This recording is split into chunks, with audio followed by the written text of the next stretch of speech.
Marcel Gerges, brother of Elysian Shadows CEO and founder Falco Gerges and former employee of Elysian Shadows, has revealed new information about why the Elysian Shadows game has not released and why there is no money left for creation of the game.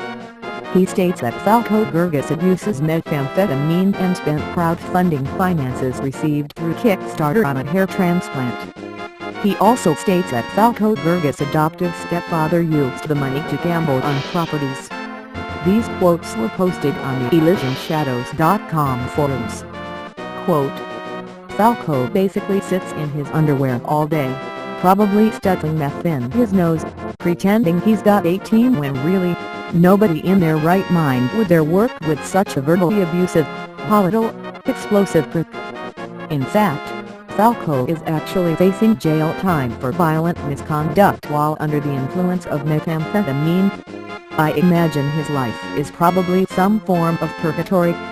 Not to mention he spent $10,000 on a hair transplant and all the money went to Falco's adoptive stepfather to gamble on properties. Anybody who gave money to this was legitimately scammed by a seasoned criminal." Unquote.